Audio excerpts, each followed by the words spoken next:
Birthdays were never my thing, but turning 30 felt like a milestone worth spending alone. I planned a quiet night, just me, a bottle of wine, and some music. Midnight arrived, and with it, a loud knock on my door. It startled me because I hadn't told anyone where I'd be. I live on the edge of town, where neighbors are few and visitors rarer. When I opened the door, the street was empty. The only thing there was a small, rectangular box wrapped in black paper, sitting neatly on the welcome mat. I called out, "Hello? Anyone there?" But the only answer was the distant howl of the wind. I hesitated but brought the box inside. It was heavy for its size, and something rattled when I shook it. As I peeled away the paper, my fingers trembled. Inside was an old photograph. I recognized myself immediately, around 8 years old, at my childhood home. But there was something deeply unsettling about it. Standing next to me in the photo was a tall, faceless figure, its head a blur, as though the image had been intentionally distorted.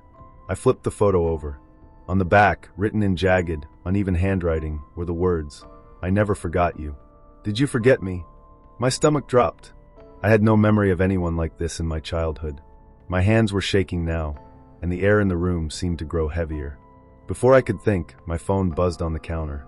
It was a message from an unknown number. "Look outside." Against every instinct screaming at me to ignore it, I approached the window. At first, I saw nothing. But then, under the faint glow of the street lamp, I spotted a figure.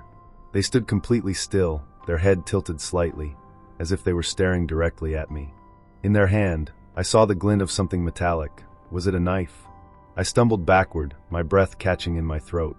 I dialed 911 with trembling hands, but before the call connected, another message buzzed in. "You can't hide from what you've forgotten."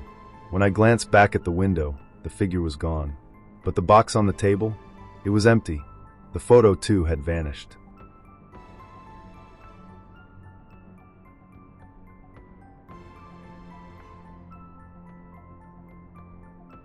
This year, my friends insisted on throwing me a surprise party.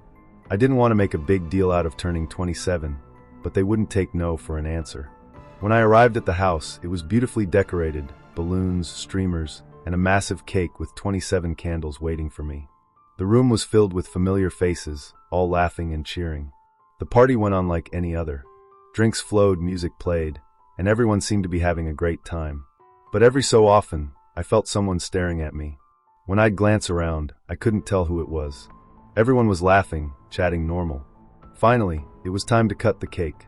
My friends dimmed the lights as the cake was brought out, candles flickering brightly in the darkened room. Everyone gathered around, their faces lit by the glow of the flames. I closed my eyes, made a wish, and blew out the candles. The room plunged into total darkness. The cheers stopped abruptly, replaced by an eerie silence. "Guys, is this some kind of prank?" I asked, my voice trembling slightly. Then I heard it, a faint whisper. At first, it was too soft to make out, but as it grew louder, I realized it wasn't just one voice. It was dozens, overlapping and muttering in a language I couldn't understand. The whispers grew sharper, angrier, until they seemed to echo inside my skull. I fumbled for my phone to use its flashlight, but when I turned it on, the beam illuminated something that shouldn't have been there. Standing just inches from me was a figure, a tall, shadowy silhouette with no discernible features. Its face was empty, but I could feel its gaze boring into me. I screamed and stumbled backward. The light flickered back on, and the room was normal again. My friends were standing around me, looking confused. "What's wrong?" one of them asked. But when I looked at the cake, the candles were still lit. No one else seemed to notice. When I turned back to my friends, their faces were blank. Empty. Faceless.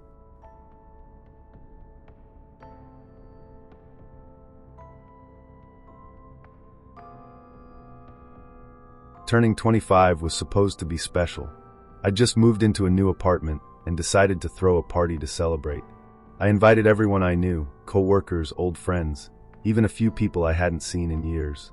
I spent hours decorating, setting up drinks, and preparing food. By 7 p.m., everything was ready, but no one showed up. At first, I thought they were just late. I texted a few people, but no one responded. By 8, I started to feel embarrassed. Maybe I'd sent the wrong date, or maybe they didn't care enough to come. At 9:30, the doorbell rang. My heart lifted. Finally, I opened the door to see a woman standing there. She wasn't anyone I recognized. She looked odd. Her skin was pale, almost translucent, and her dark hair hung limp around her face. Her eyes seemed too large, too black. "Am I too early?" she asked, her voice soft but strangely hollow. "No, you're right on time," I said, unsure of what else to say. She stepped inside without waiting for an invitation and walked to the living room. I tried to make small talk, but she said very little. She sat in the corner, watching me with those unnerving eyes. Minutes turned to hours, and no one else arrived. At midnight, she stood up abruptly. "Thank you for inviting me," she said, her voice colder now. "It's been so long since anyone has." Confused, I asked her, "How did you know about the party?" "I don't think we've met." Her expression darkened. "You don't remember me, do you?" Suddenly, the lights flickered, and the air grew icy. When I blinked, she was gone. Shaken, I looked around the room, and my eyes landed on a photo hanging on the wall. It was from my childhood, a birthday party I'd had when I was about 8. In the background, partially obscured, stood a pale figure with dark hair and large, black eyes. The memory hit me like a thunderclap. That was the birthday when a little girl from the neighborhood had shown up uninvited. She'd been strange, quiet. My parents told me later that she'd died in an accident just days before my party. I turned back to the room. The decorations were gone. The food was rotten, and on the table was a single cupcake with a candle, flickering in the darkness.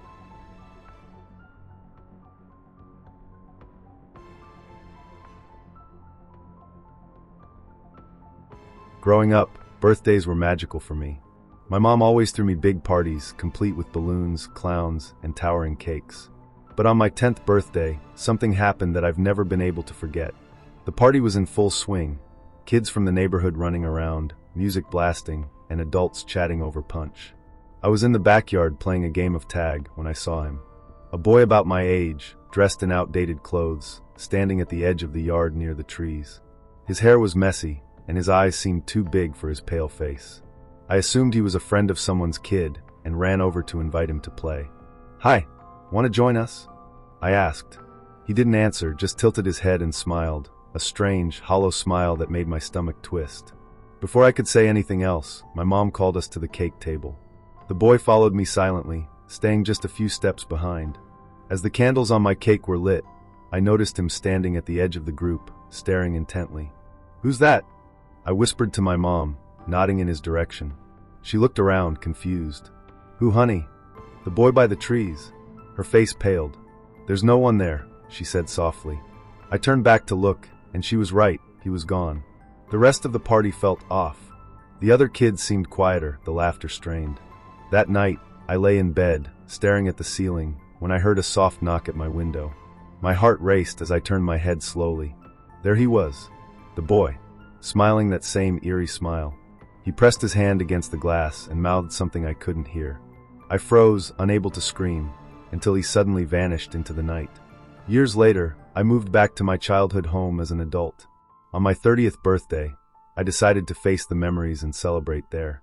Everything was quiet, normal, until I went to bed. At exactly midnight, I heard that familiar knock at my window. I turned, dreading what I'd see. But this time, he wasn't outside. He was inside, standing at the foot of my bed. "You never invited me to the party," he whispered, his voice cold and hollow. And then the lights went out.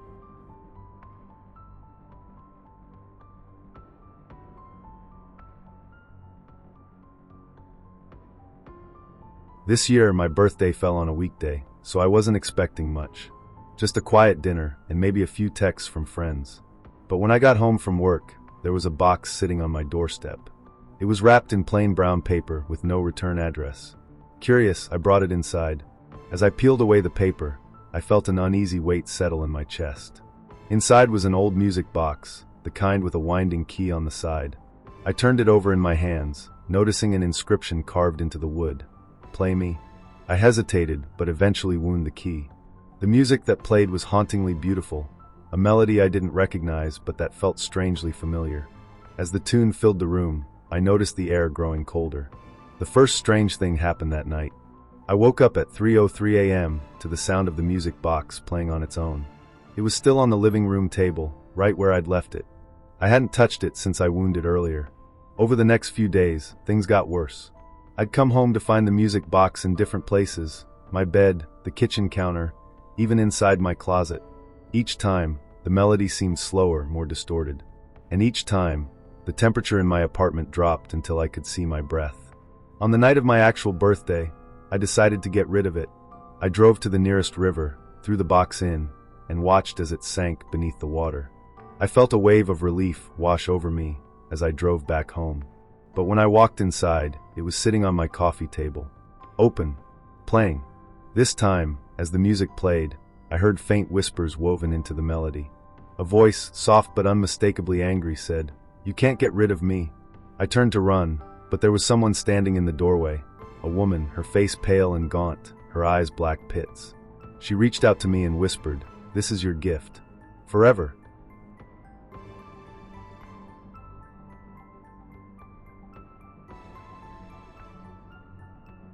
For my 18th birthday, my friends decided to play a prank on me.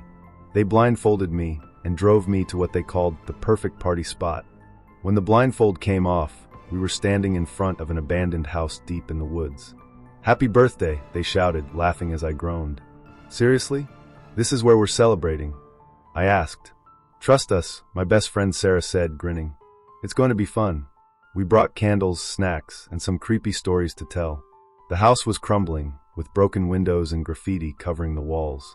Inside, the air was damp, and the floorboards creaked with every step. Despite my protests, we set up a small party in what used to be the living room. As the night went on, someone suggested playing a game. Sarah called it the birthday summoning. She explained it was an old ritual meant to summon a spirit who would grant a wish.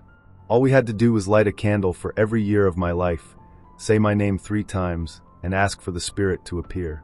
It sounded ridiculous, but after a few drinks, I went along with it. We lit 18 candles in a circle, and I sat in the center. My friends chanted my name, giggling as they stumbled over the words. At first, nothing happened. We laughed it off, ready to call it a night, until the candles flickered all at once. A chill filled the room, and the laughter stopped. From the shadows of the doorway, something began to emerge. A figure, hunched and misshapen, crawled into the circle. Its limbs were too long, its movements jerky and unnatural. Its face was obscured by matted hair, but I could feel its gaze fixed on me.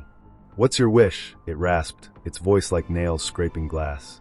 My friends screamed and ran, but I couldn't move. I could only stare as it inched closer.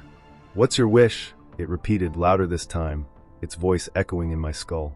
I finally managed to whisper, "I don't have one." It stopped, tilting its head as if confused. Then it grinned, revealing rows of jagged, yellow teeth. "Then I'll take mine." The candles blew out, plunging the room into darkness. When the lights came back on, my friends were gone, and I was alone in the house. To this day, no one believes what happened. Sarah and the others were never found. And every year on my birthday, I wake up to find 18 candles burning in a perfect circle around my bed.